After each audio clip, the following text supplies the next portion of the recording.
Tomorrow, he would try to build a bridge between species that had never. The council chamber was larger than Jiwoo had imagined. It occupied an entire section of the station's central hub, a circular room with tiered seating that rose toward a domed ceiling.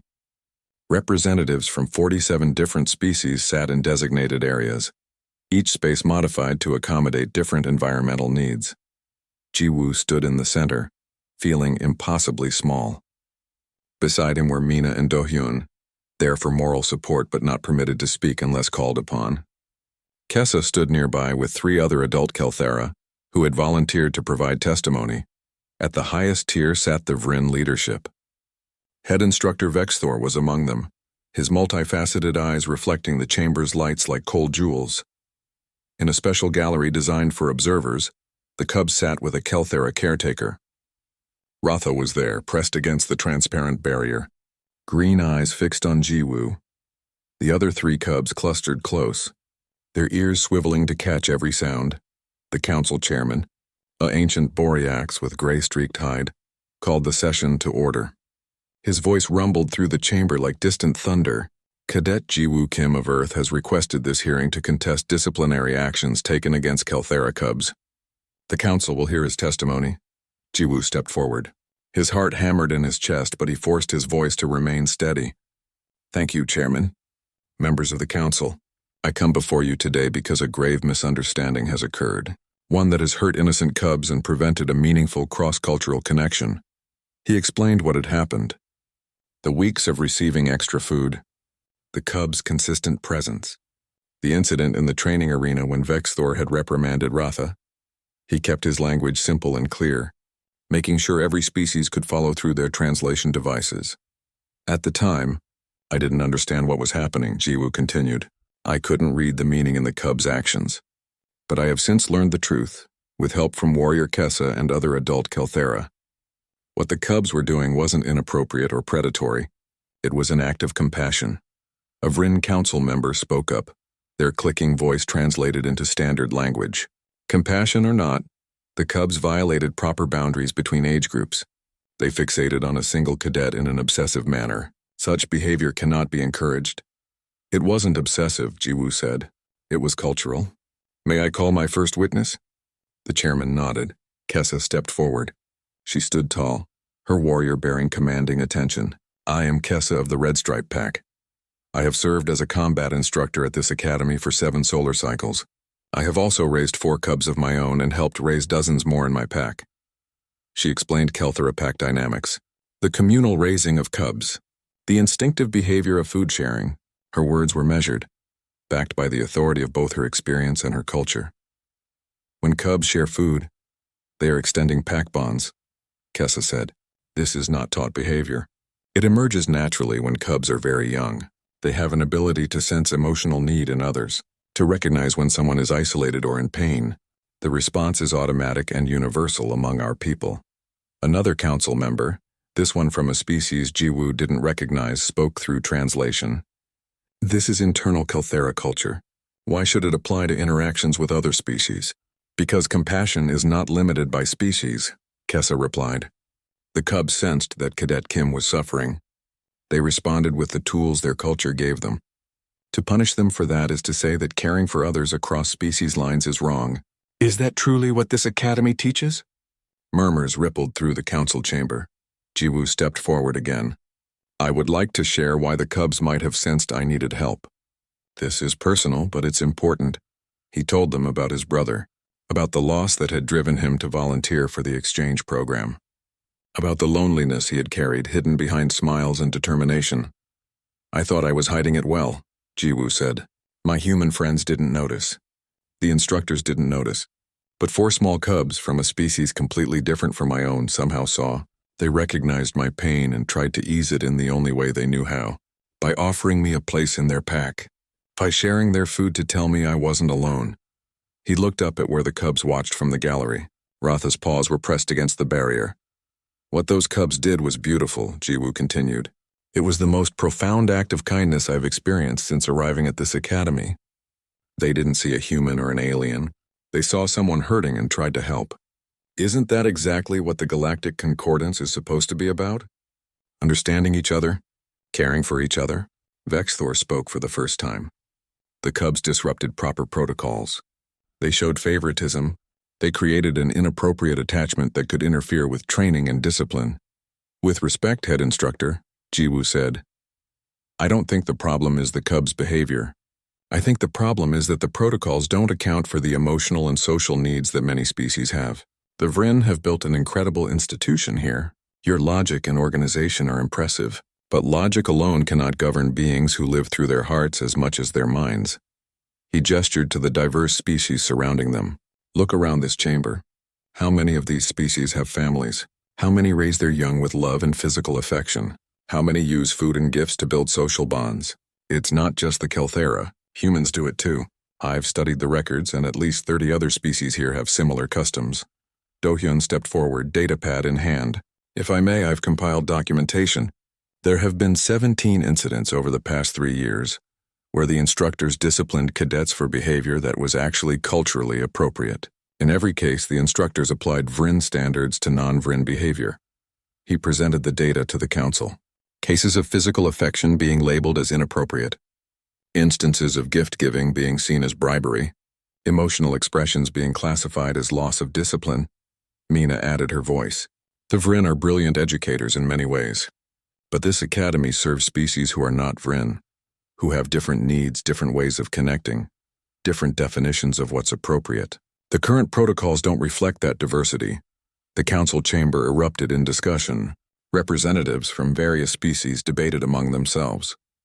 Jiwoo noticed that many of the non-Vrin members seemed sympathetic to his arguments. The Boreax chairman called for order. The council will deliberate. Cadet Kim, is there anything else you wish to present?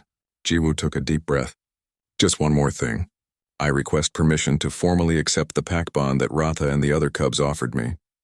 Not as something hidden or against the rules, but as an open acknowledgement of cross-species friendship. Let it be a symbol of what this academy can become. A place where different species don't just coexist, but truly connect. The chamber fell silent. Vexthor's voice cut through the quiet. You ask us to officially sanction emotional bonds between cadets and cubs? To formalize these attachments? I ask you to recognize that such bonds are natural and healthy, Jiwoo replied. That they make us stronger, not weaker. That understanding and compassion should be taught alongside tactics and discipline. The council deliberated for what felt like hours. Jiwoo, Mina, and Do-hyun waited in an antechamber while the representatives debated.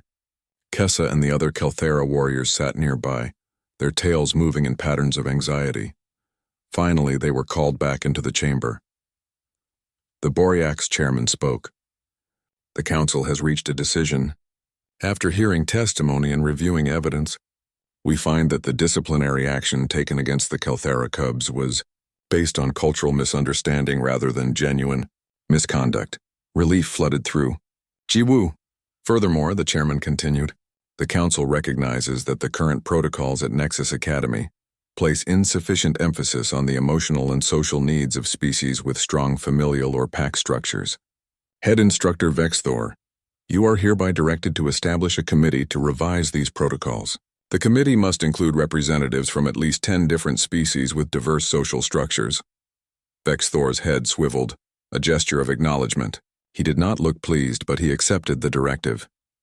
As for Cadet Kim's request, the chairman said, the council grants permission for him to formally acknowledge the pact bond offered by the cubs.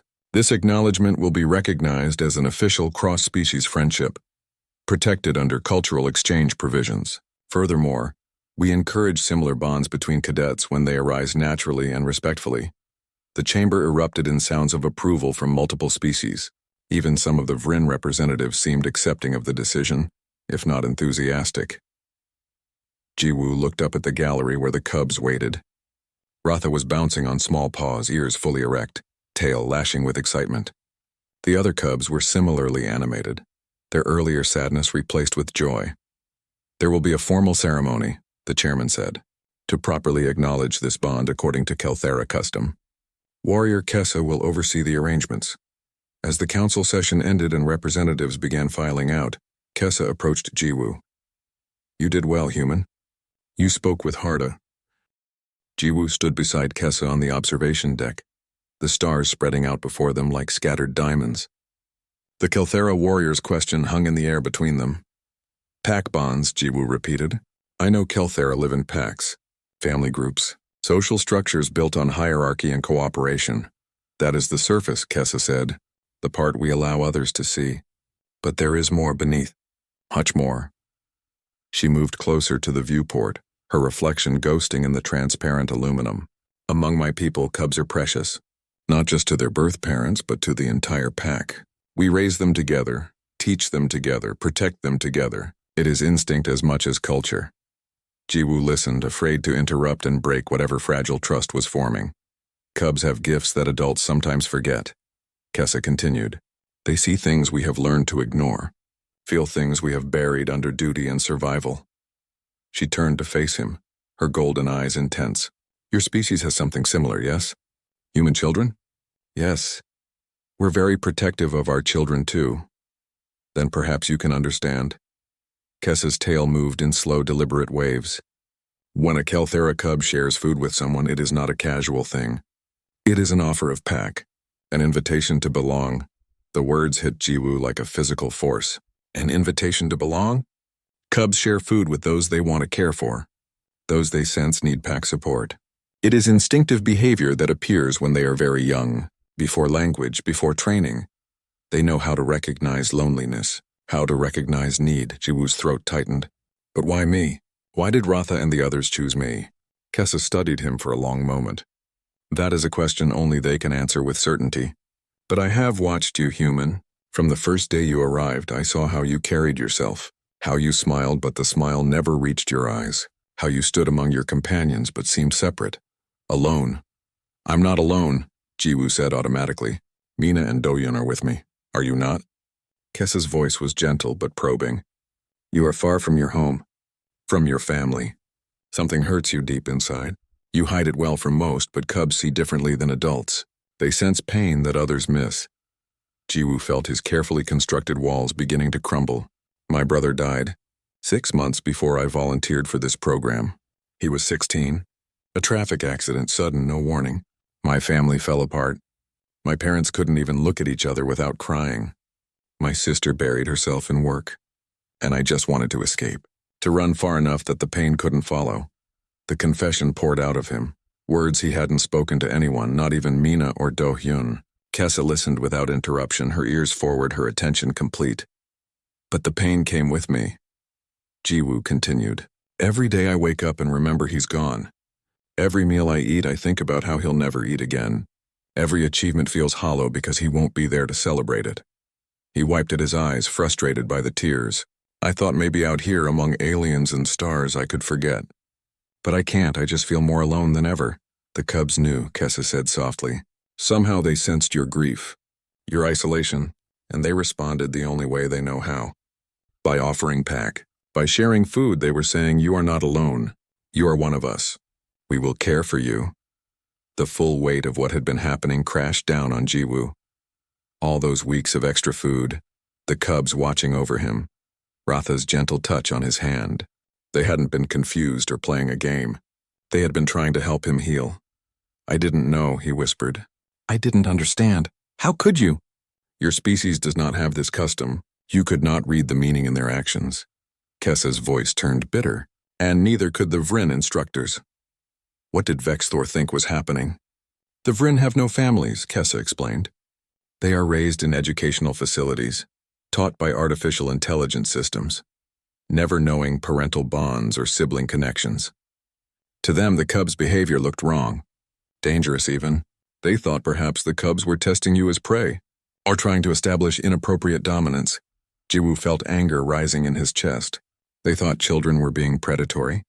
These cubs who were just trying to be kind? The Vryn see the galaxy through their own lens, Kessa said. They are logical, ordered, but sometimes logic blinds them to emotional truth.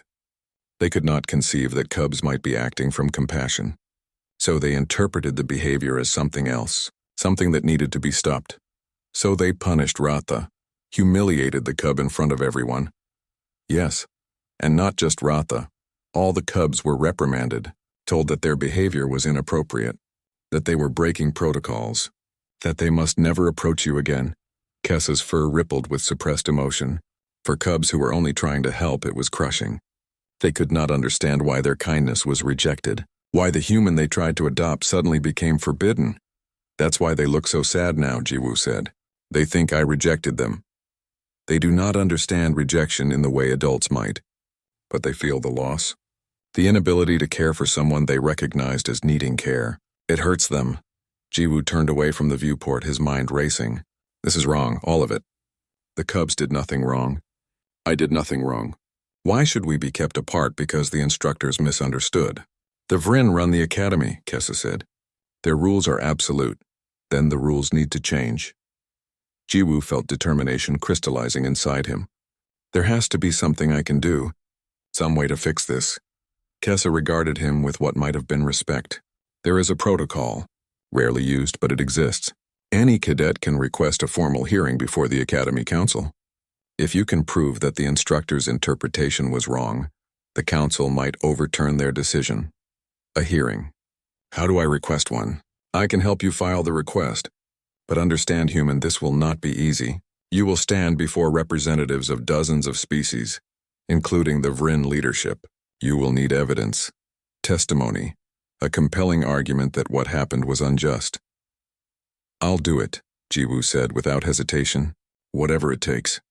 Those cubs were trying to help me, and they got punished for it. That's not right. That's not what this academy is supposed to be about. Kessa's tail moved in a pattern Jiwoo was learning to recognize as approval. Then I will help you. And I will speak at the hearing if the council permits. What the cubs did was beautiful. A perfect expression of pack care. The Vryn need to understand that their lack of emotional bonds does not mean such bonds are wrong. Over the following days, Jiwoo worked tirelessly to prepare his case. Kessa introduced him to other adult Kelthera who could provide testimony about their culture. Mina and Dohyun, once they understood what had really been happening, threw themselves into helping him gather evidence.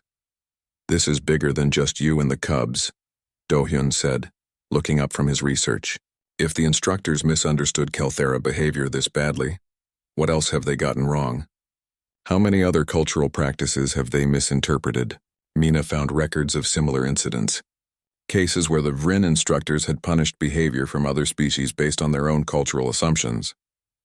Most had been minor, quickly forgotten. But the pattern was there. The Vryn are brilliant in many ways, Mina said. But they have a blind spot when it comes to emotional and social bonds. They literally cannot understand them from personal experience. They can only try to analyze them logically, and logic alone isn't enough. Jiwoo also did his own research. He looked into human customs around food and care. He found parallels in Earth cultures, ways that humans also used food to show love and build connections, breaking bread together, sharing meals as a sign of friendship and trust, bringing food to those who were grieving.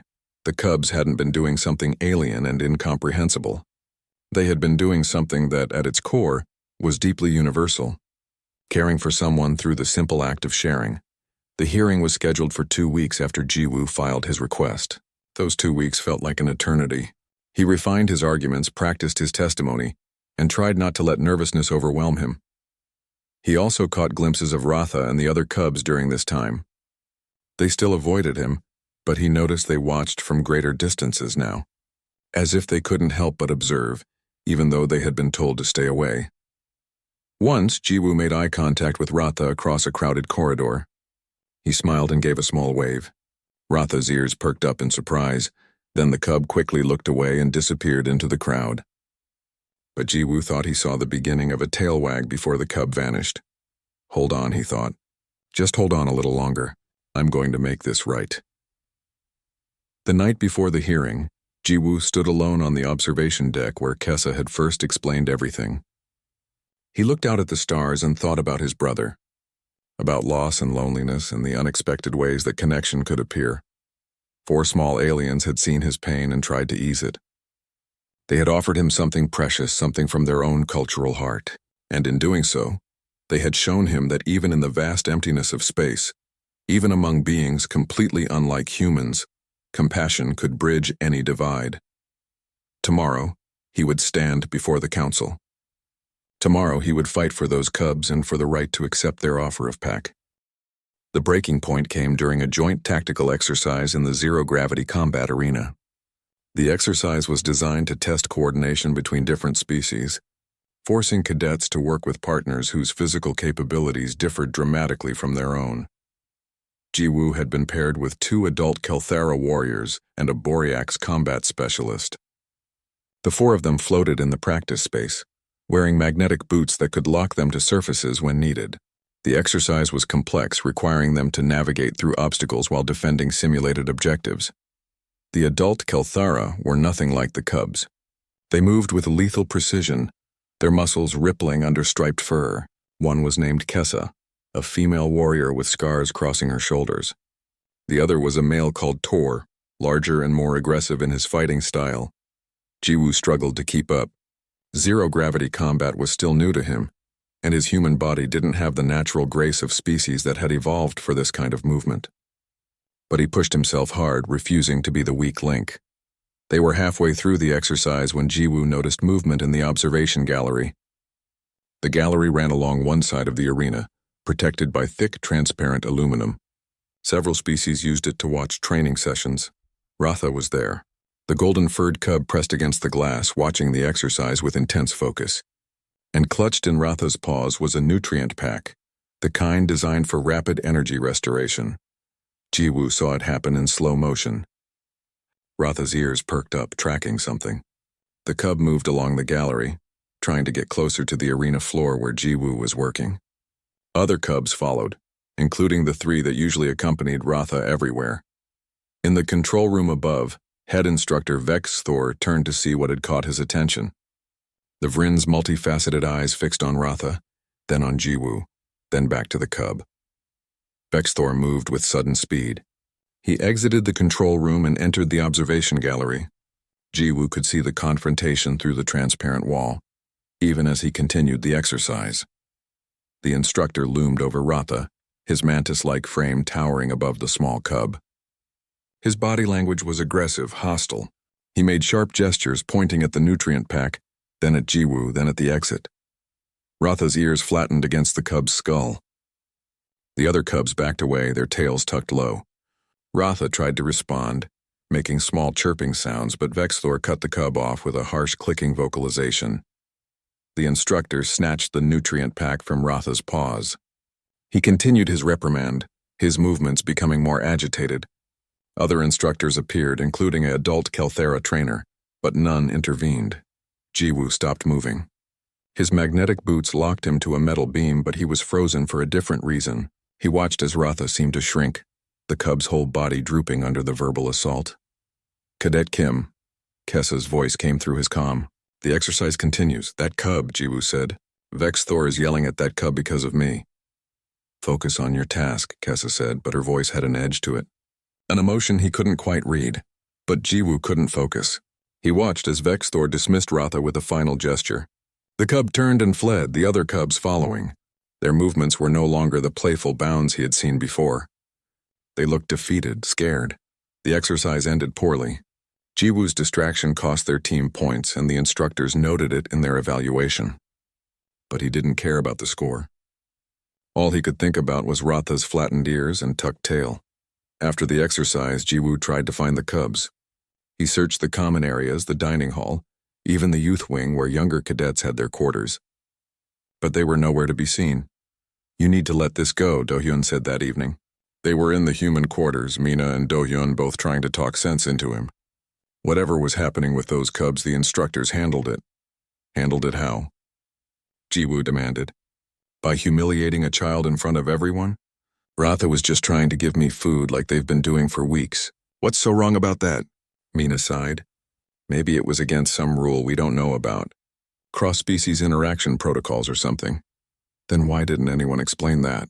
Jiwoo paced the small room. Why just punish Ratha without telling me what was happening? He couldn't sleep that night. Every time he closed his eyes, he saw Ratha's ears flattening. The way the cub had looked so small under Vex Thor's towering frame. The next day, the cubs didn't appear at breakfast, or lunch, or dinner. For the first time in weeks, Jiwoo's tray contained only what he had selected. No extra portions, no surprise treats. The absence felt wrong, like something vital had been cut away. Other cadets noticed the change, too.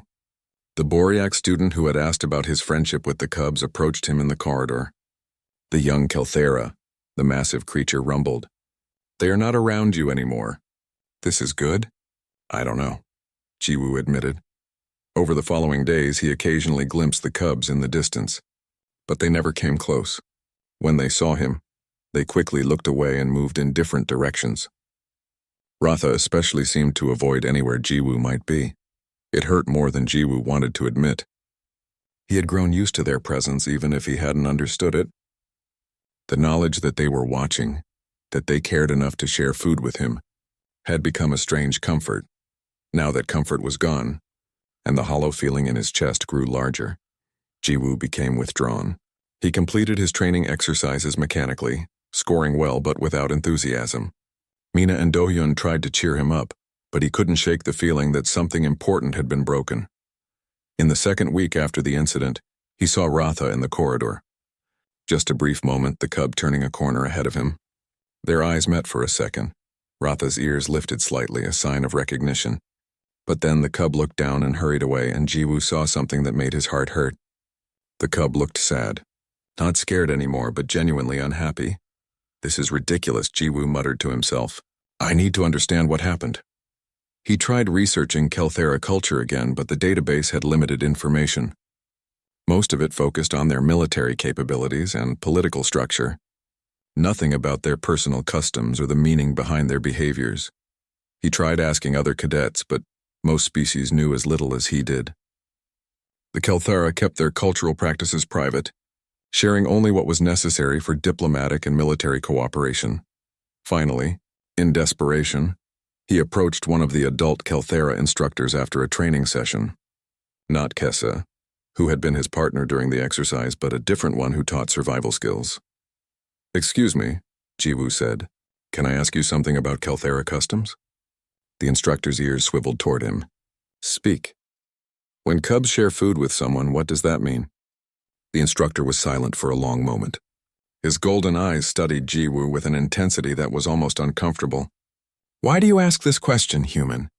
"I'm trying to understand something that happened. I didn't mean to cause any problems, but cubs were giving me food and now they're not and they seem unhappy, and I just want to know what I did wrong." The instructor's tail twitched. "You did nothing wrong." "Then why were they punished?" "That is not a question for me to answer." The instructor turned to leave. "Please," Jiwoo said. "They're just children. I can see they're upset. If I caused that somehow, I want to make it right." The Kelthera instructor paused. Without looking back, he said, "Find Kessa, she may speak with you. Or she may not. That is her choice."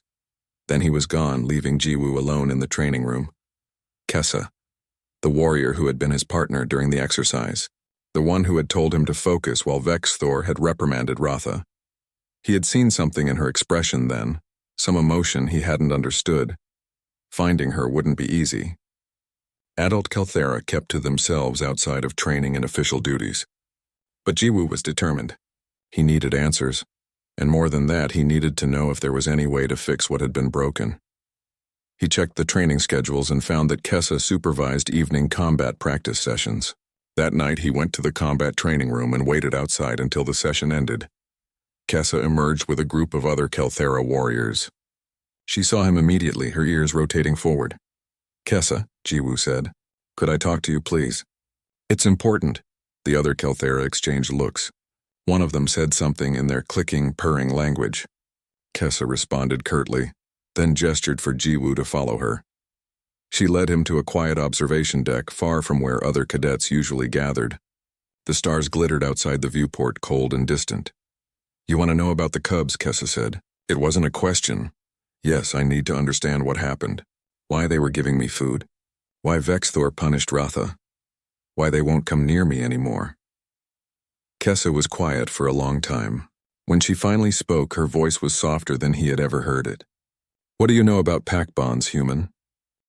2 weeks into the program, Jiwoo could no longer pretend the pattern was coincidental. Every single meal, without exception, extra food appeared on his tray. Sometimes it materialized while he was looking away. Other times he would reach the table and find items he definitely hadn't selected, sitting neatly beside his chosen portions. He started conducting small experiments. One morning, he deliberately took only a cup of water. By the time he sat down, a full breakfast had assembled itself on his empty tray. Another time, he chose a table far from where the Kelthera cubs usually positioned themselves. Within minutes, one of them had moved closer, and soon after, additional food appeared. The golden-furred cub was the most persistent. Jiwoo had learned from a species identification chart that this one was named Ratha. The cub's green eyes followed him everywhere in the dining hall. Not in a threatening way. More like a puppy watching its owner, eager and attentive. 3 other cubs were usually with Ratha. One had darker stripes and moved with a cautious grace. Another was slightly larger, with amber eyes that seemed wise beyond its years. The fourth was the smallest, with fur so pale it was almost cream-colored. "Your fan club is here again," Mina observed during lunch on the 15th day. She gestured with her fork toward where the 4 cubs sat at a nearby table. They were eating their own meals, but Ratha's gaze kept drifting toward Jiwoo. "I don't get it," Jiwoo said. "What do they want?" Do-hyun had been researching. He pulled up his datapad. "I've been reading about Kelthera social behavior. They're pack predators, very hierarchical. Maybe they see you as some kind of authority figure." "I'm just a cadet like everyone else," Jiwoo said. "Actually, I'm probably lower ranked than most. Humans are new here." "Maybe that's exactly why," Do-hyun continued. "In pack dynamics, sometimes subordinate members offer food to show submission or to establish social bonds." But that didn't feel right to Jiwoo. When he looked at Ratha and the others, he didn't sense any fear or submission. Their body language was relaxed, almost happy. Their ears were forward, their tails moving in gentle waves. The extra food kept coming. High-protein items mostly, but also treats from various species' cuisines. Once, a delicate pastry appeared that Jiwoo later learned was a Shiva delicacy, worth half a week's ration credits. Another time, fresh fruit from a plant that only grew on the Boreac's homeworld. "Someone is spending resources on this," Mina pointed out. "Food isn't free here. We have ration allowances." That made Jiwoo feel worse. Were the cubs using their own rations to feed him? Why would they do that? He tried to refuse the food once, carefully removing the extra items and setting them aside. Ratha had watched from across the room, and Jiwoo swore he saw the cub's ears droop. The next meal, even more food appeared as if to make up for the rejection. After that, Jiwoo ate everything that appeared on his tray. It seemed important somehow. In the 3rd week, the behavior escalated. Jiwoo was in the training break room, recovering from a brutal physical conditioning session. He had collapsed onto a bench, breathing hard, his muscles burning. The break room was mostly empty, just a few cadets from other species scattered around. He closed his eyes for just a moment. When he opened them, a nutrient drink sat on the bench beside him, the kind specifically formulated for fast recovery. He looked around and caught a glimpse of cream-colored fur disappearing around a corner. The smallest cub. "Okay, this is getting weird," Mina said later when he told her. "They're following you now?" "Not just at meals." "I don't think they mean any harm," Jiwoo said, but uncertainty crept into his voice. The instructors had noticed. During a tactical simulation exercise, Jiwoo overheard 2 Vrin discussing him in their clicking, metallic language. He didn't understand the words, but their body language conveyed concern. They kept glancing between him and where the Kelthera cubs were visible in an observation area. In xenobiology class, the instructor covered Kelthera, anatomy, and culture. Jiwoo paid close attention, hoping for answers. The Kelthera are one of the few species in the concordance that maintain strong family structures, the instructor explained. Cubs are raised communally within packs. Adults share responsibility for feeding and protecting all young, not just their biological offspring. Jiwoo's mind raced. Feeding. The cubs were feeding him. But why?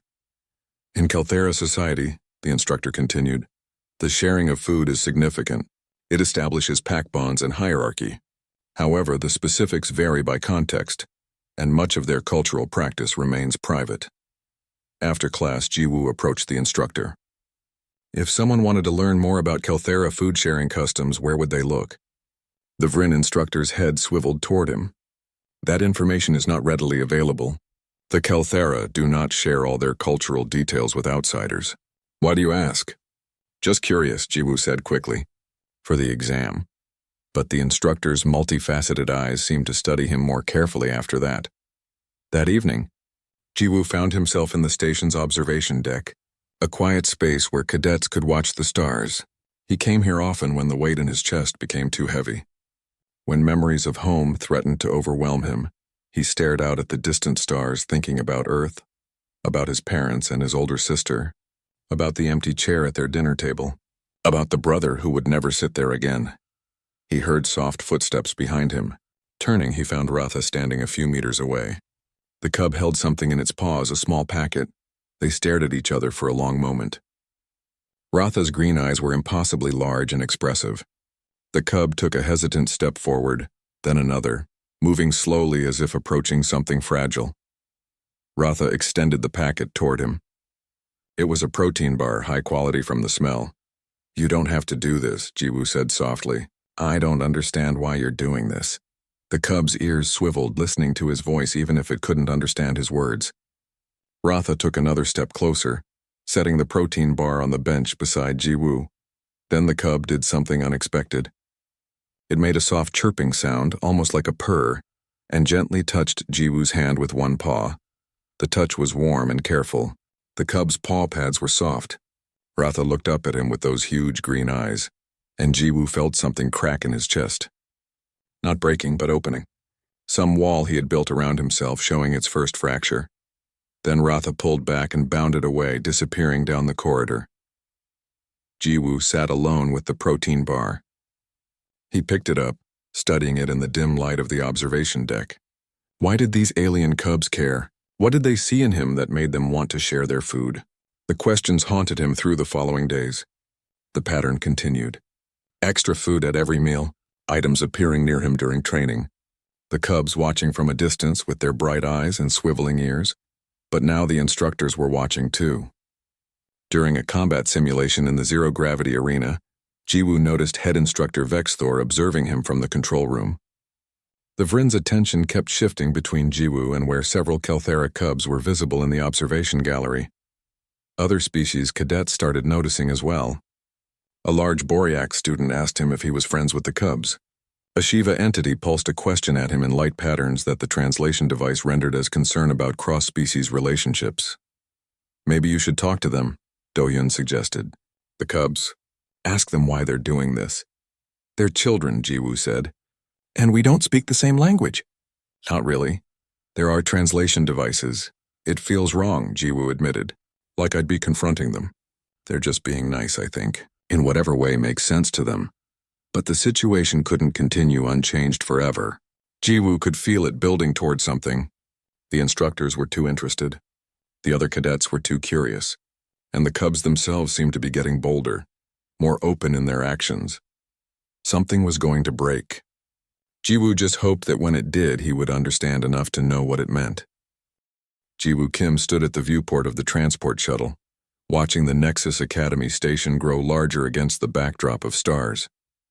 His reflection stared back at him from the glass, a young man with tired eyes and messy black hair that he had forgotten to comb before departure. 24 years old and already feeling like he carried the weight of Earth on his shoulders. The shuttle hummed as it adjusted its trajectory. Beside him, Mina Park was checking her gear for the third time, her athletic frame tense with excitement. On his other side, Do-Yun Lee had his nose buried in a data pad, reading everything he could find about alien species. "Can you believe we're actually here?" Mina said, her voice cutting through Jiwoo's thoughts. 3 humans among hundreds of aliens. This is incredible." Jiwoo managed a small smile. "Yeah, incredible." Do-Hyun looked up from his reading. "Did you know the Vrin have been spacefaring for over 12,000 years? And they don't have families like we do. They're raised in educational pods." "That sounds lonely," Jiwoo said quietly. The shuttle docked with a metallic clang that echoed through the cabin. The doors slid open, and the 3 humans stepped into a corridor that looked like something from a dream. The walls shimmered with a soft blue light, and the air smelled strange, like copper and flowers mixed together. A tall creature waited for them at the end of the corridor. It stood at least 7 feet tall, with a body that reminded Jiwoo of a praying mantis. Its triangular head swiveled to look at them with large, multifaceted eyes. This was a Vrin, one of the species that ran the academy. "Human cadets," the Vrin said in a voice that sounded like wind through metal. I am Instructor Vexthor. Follow me to orientation. The academy was massive. They walked through corridors that seemed to stretch forever, passing rooms with different gravity settings and atmospheric compositions. Through windows, Jiwoo saw cadets of various species training, studying, and moving about their daily routines. Some looked almost human. Others were so alien that Jiwoo's brain struggled to understand what he was seeing. There were floating entities made of what looked like crystal. There were massive beings that moved on 4 legs and stood taller than any elephant. There were small, quick creatures that scurried along the walls. The cafeteria operates on a continuous schedule, Vexthor explained as they walked. Your species has been assigned meal times that align with your circadian rhythms. However, the main dining hall is open to all species at all times. We encourage interaction. They reached a large atrium where hundreds of cadets were gathered. Jiwoo felt dozens of eyes turned toward them. Some of the aliens seemed curious. Others seemed uninterested. A few looked almost hostile, though Jiwoo couldn't read their expressions well enough to be sure. You will find your quarters in Section 7, Vexthor said. Orientation begins in 2 hours. Do not be late. The Vrin instructor walked away, leaving the 3 humans standing alone in the crowd. Well, Mina said, let's go find our rooms. The quarters were small but comfortable. Each human had their own space, with beds that adjusted to their body type and environmental controls that kept the air Earth normal. Jiwoo unpacked his few belongings, carefully placing a photo of his family on the small desk. He stared at it for a long moment, his chest tight, then turned away. Orientation was held in a massive amphitheater. Hundreds of cadets filled the seats, creating a cacophony of sounds from dozens of different species. Jiwoo sat between Mina and Do-hyun, trying not to stare at the incredible variety of life surrounding them. The Vrin headmaster spoke about unity, cooperation, and the future of the Galactic Concordance. Jiwoo tried to pay attention, but his mind kept wandering. He thought about home. He thought about why he had really volunteered for this program. He thought about anything except the pain that sat in his chest like a stone. After orientation, they were directed to the main cafeteria for their first meal. The dining hall was enormous, with sections designated for different atmospheric and gravitational needs. The human section was small, with only a handful of tables. Jiwoo joined the line to collect food. The serving system was automated, with screens that displayed options in various languages. He selected simple items, things that looked somewhat familiar. Rice, some kind of protein that resembled chicken, vegetables. As he carried his tray to a table, he noticed a group of creatures watching him from across the room. They were about 4 feet tall, covered in striped fur that ranged from gold to deep orange. Their faces were feline, with large eyes and mobile ears that swiveled to track sound. These must be the Kelthera, he thought, remembering Do-hyun's briefings. But these weren't adults. They were young, their features softer and their movements less coordinated. Cubs, probably. 4 of them sat together, and they were definitely staring at him. Jiwoo sat down with Mina and Do-hyun. Don't look now, but I think we have an audience, he said. Mina glanced over. The cat people? Yeah, they've been watching us since we walked in. Maybe they've never seen humans before. Most of them probably haven't, Do-hyun said. Earth only joined the Concordance 5 years ago. We're still exotic. They ate their meal, discussing the orientation and making plans for the coming weeks. But Jiwoo couldn't shake the feeling of being watched. Every time he looked up, at least one of the young Kelthera was looking in his direction. The next day, training began in earnest. Physical conditioning, tactical simulations, cultural studies, xenobiology. The curriculum was intense, designed to push every cadet to their limits regardless of species. Jiwoo threw himself into the work. It was easier than thinking, easier than feeling. 3 days into the program, he noticed something odd. During lunch, he had selected a modest meal again, but when he sat down, there were extra items on his tray. Another protein portion, a strange fruit he hadn't selected, a packet of something that looked like nuts. Did you grab extra? Mina asked. No, Jiwoo said, frowning. I thought maybe it was a mistake in the serving system. But it happened again at dinner. And the next day at breakfast. Always extra food. Always high-protein items or calorie-dense options. And always somewhere nearby, the young Kelthera cubs were present. By the end of the first week, Jiwoo was certain it wasn't random. He started paying closer attention. One cub in particular, with golden fur and bright green eyes, seemed to appear at almost every meal. The cub would position itself near the serving area or sometimes at a table with a clear line of sight to where Jiwoo sat. The extra food kept appearing. "Maybe they're trying to fatten you up to eat you," Mina joked one evening. Do-hyun didn't laugh. "Kilthera are predators. Maybe it's some kind of territorial thing. Like they're marking you?" "They're just kids," Jiwoo said. "And they seem more curious than threatening." But he couldn't deny that the behavior was strange. Why would alien cubs be so interested in him? Why would they be giving him food if that's indeed what was happening? Jiwoo lay in his bunk that night staring at the ceiling. The station's artificial night cycle had dimmed the lights, but he couldn't sleep. His mind spun with questions about the cubs, about the academy, about why he felt so hollow inside despite being surrounded by the most incredible experience any human could imagine. Somewhere on this station, 4 young aliens were doing something that defied explanation, and somehow Jiwoo knew that understanding why would change everything.